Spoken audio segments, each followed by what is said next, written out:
Geometry, Chapter 7, Lesson 4, and we talked about the three types of relationships, the geometric mean relationships that are created when you draw an altitude in a right triangle to the hypotenuse. And what I want to do is a video where I do a number of examples applying each of those.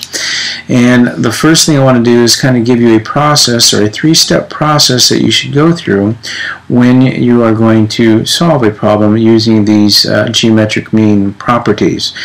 Now, you have to remember what those three properties are, and as a quick review, we remember that if we draw a hypotenuse to the an altitude, to the hypotenuse, the length of this altitude is the geometric mean of the two pieces of the, that are created by the intersection.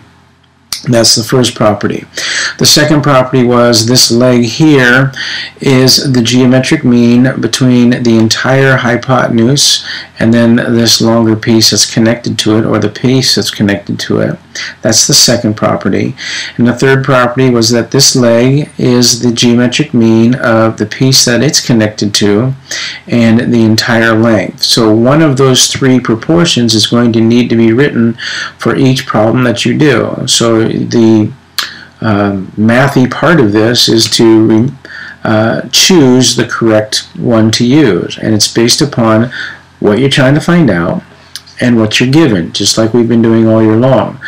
We know the relationships. Now, the way to apply those is we need to take a look at the information that we have. We need to take a look at the information that we're asked to determine, and then how can we set those up in an equation? So there's going to be three possibilities.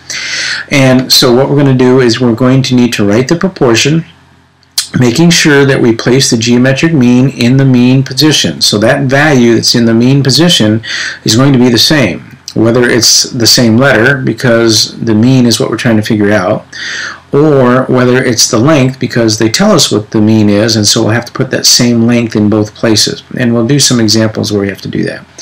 Once we have the proportion set up, then we'll solve the proportion using the skill that we've learned in previous lessons, and then making sure that we simplify any radicals, which we learned earlier in this lesson. So as I look at this example here, I notice that the length they're trying to ask me to figure out is the altitude. And I remember that the altitude is the geometric mean of these two pieces. So knowing that, I'm going to write my proportion. So I know it's a proportion. This length here, the altitude, is the geometric mean. So this x value has to go here and here. Now, it's the geometric mean of what two pieces? Well, the two pieces of the hypotenuse created by this intersection. So this 16 here and this 9. Now that I have my proportion set up, we simply use our cross products. So x squared is 16 times 9, and again, no need to multiply that out if we're just going to end up simplifying it anyways. So the square root of 16, which I know is, I kind of got ahead of myself there. The square root of 16 I know is 4, and the square root of 9 I know is 3. So simplifying those first, I then multiply these together and get 12. So my answer here, the x value is 12. Okay, so looking at the information that I'm given, looking at the information I'm asked to determine, I choose the ratio based upon that information, making sure that the numbers or letters that I place in the mean position are the same, and then I simply solve the proportion. As we look at this example here, we have the y value and the x value, so we're going to go ahead and determine both. Now, I need to deal with each one of these separately. I can't do them at the same time, so I'm going to look at the y value first. Now, the y value, I remember, which is this longer leg, is the geometric mean of this longer piece that's been created by this intersection and the entire length. Now, the entire length is not given to me, so I may have to, or I will have to, determine that on my own some other way, usually adding or subtracting values. So I know that y is the geometric mean, so that goes in the mean position, and it's the geometric mean of this longer piece that is connected to, and then the entire length of the hypotenuse, which would be 9, 5 plus 4. Once I have my proportion, I can simply solve that. So that is 5 times 9.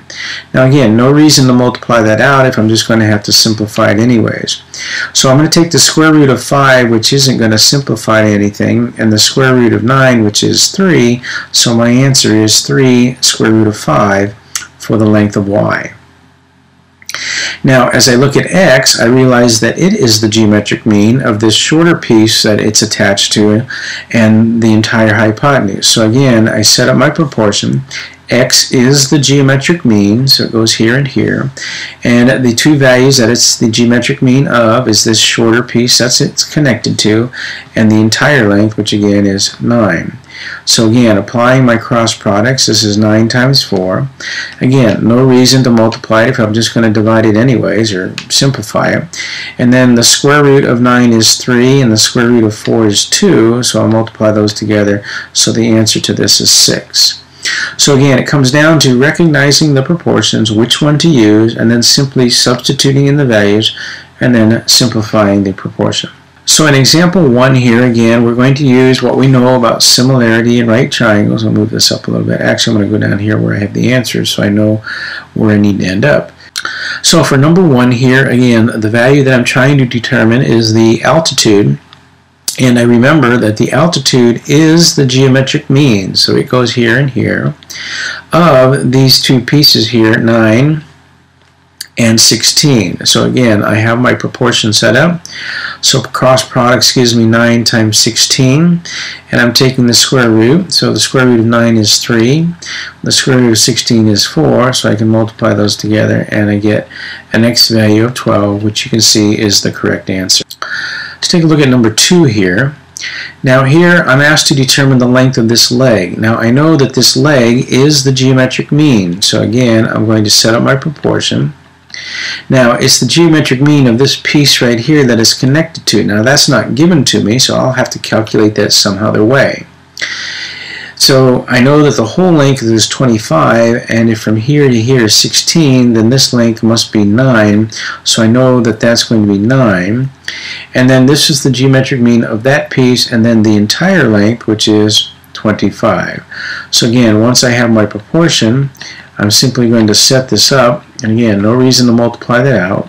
Square root of 9 is 3, the square root of 25 is 5, multiply those together, so my answer is 15. As I look at number 5 here, again, I notice that they give me the length of the altitude, and I remember that the altitude is the geometric mean.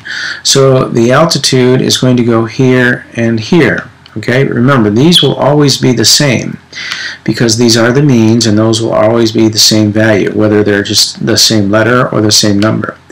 Now, this length is the geometric mean between these two pieces. So one of these pieces is x, and the other one is 16.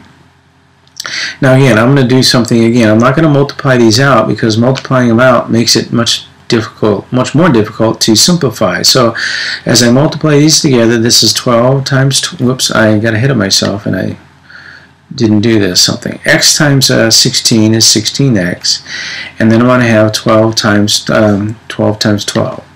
And again, there's no reason to multiply that out. Then I'm going to divide by 16, so this is 12 times 12 divided by 16. Now because all of these are multiplication, I can simplify this as a fraction. So I know that 4 goes into both 12 and 16, so that's going to leave me 4. And now I have a 4 left and another 12, so 4 goes again into 12 and 4, 1. So I end up with simply a 3 times 3 in my numerator, which is 9, over a 1 in my denominator, which is just 1. So again, I have the answer 9. So you can see I can simplify this a little bit easier in a lot of cases with these earlier problems if I just leave those unmultiplied, because again, it doesn't make any sense to multiply things together and then turn around and divide them back out if I don't have to. Let's take a look at number 6 here. Again, as I look at 60, this is a length of that original triangle, and so I know that it is the geometric mean. So 60 is the geometric mean, and it's the geometric mean of this piece that's connected to it, which is 36, and then this entire length, which they give me as x. So again, I have my proportion set up. So I have 36 times x is equal to 60 times 60, and again, I'm not going to multiply that out. And then x is going to be 60 times 60 then divided by 36. Now again, I'm going to simplify this fraction because it's all multiplication. I know that 60 and 36 are both divisible by 6. So I'm going to divide this by 6, which leaves me 10, and this by 6, which is 6. And then I can do that again with this 60 and this 6. So this 60 is divided by 10, and then this is divided by 6, which is 1. So I'm left with 10 times 10 in the numerator, which is 100, over 1. So x is equal to 100. And that is the correct answer.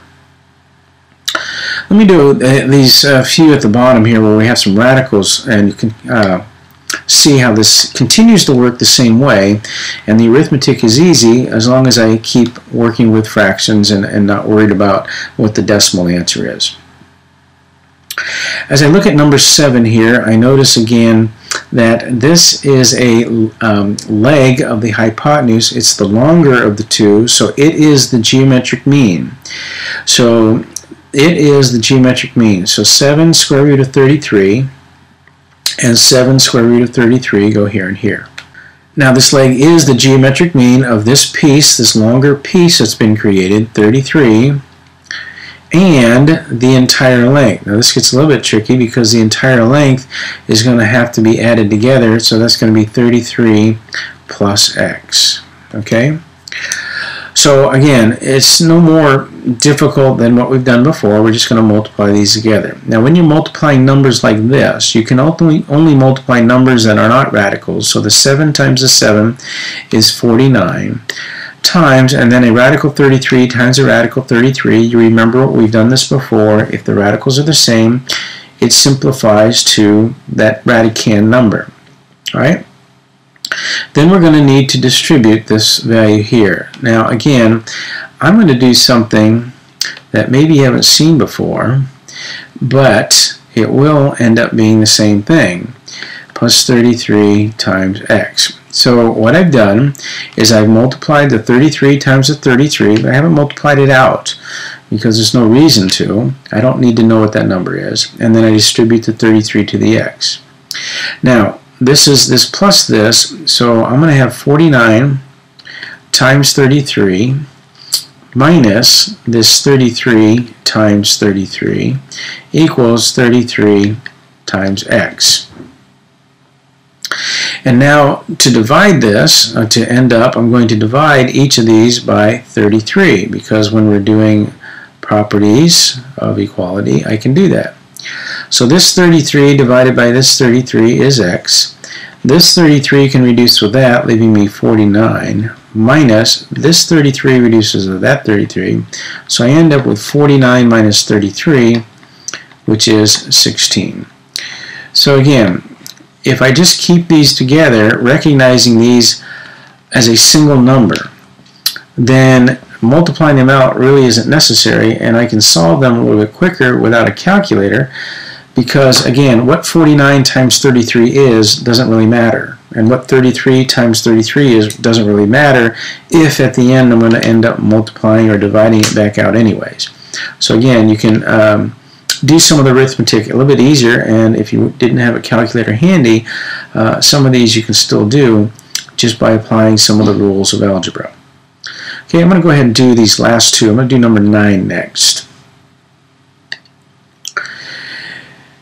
Now, 9's over here, but I'm going to do it over here where I have a little bit more space. So as I look at this, this is the altitude, and I remember that the altitude is the geometric mean. So I'm going to put 3 square root of 55 in as my geometric mean. And remember, it's the geometric mean of the two pieces. Well, one of the pieces is 55. And then the other piece is this little piece right here, which I'm not given, but I can calculate that. I know the entire length is x, so if I take x and I subtract this 55, that's going to be what's left. Okay? Now that we have those set up, I'm going to go ahead and do my multiplication. So again, I'm going to not multiply these together. I'm just going to keep them together as separate numbers. So I have 55 times x, which is 55x. And then I'm going to have minus 55 times 55, whatever that is. Okay, it doesn't matter. equals, and then I have 3 times 3, which is 9, times, and then 55, square root of 55 times square root of 55 is 55. And again, that's some number. I don't care what it is. I'll just put it in parentheses to make sure I recognize that's just a number. Now, I need to solve for x, so I'm going to add this number, whatever it is, to both sides.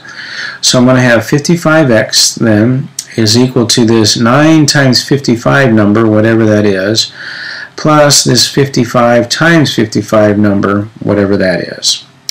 And then to solve, I'm going to divide then everything by 55. So that divided by 55, that divided by 55, and that divided by 55. Okay, so 55 divided by 55 is 1, leaving me x. This 55 reduces with that, which leaves me 9. Plus this 55 reduces with that, which is 55. So I have 9 plus 55. X is 64 as my final answer. And you can see that I have 64 as my final answer. Okay, I'm going to do one more. This number 10 down here, just so you can see how this arithmetic or algebra works, and hopefully you're finding how some of this algebra can be a lot simpler if we just leave our calculator alone and just use the properties of algebra. Okay, now this number 10, again, they give me the altitude, and I remember that the altitude is the geometric mean. So I'm going to put 3 square root of 7 here and here. And it's the geometric mean, again, of these two pieces. One piece being 7, and then the other piece being the entire length x minus 7, because that's how I would calculate that. And again, I'm just going to multiply these together. So I have 7 times x, which is 7x, minus, and again, 7 times 7. Now, I know what 7 times 7 is. It's not difficult. But again, if I'm just going to end up dividing it out at the end, I might as well just leave it like this, and maybe the smaller numbers will help me out a little bit later in the problem. So the 3 times the 3 is the 9, and then the square root of 7 times the square root of 7 is 7, that number. Again, I realize that's 63, but I'm just going to leave it like that. So then to get x by itself, I'm going to add that to both sides. So I have this 9 times 7 number, whatever that is, plus this 7 times 7 number, whatever that is.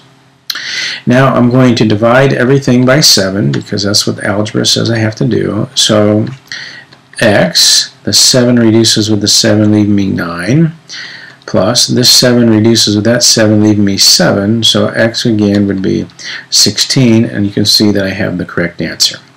Okay, so again, this all comes down to making sure we choose the correct proportion based upon those 3 properties that we discovered when we divide or when we draw an altitude to the hypotenuse. And then a little bit of algebra savvy helps us to then simplify these rather quickly, and that's all there is to it.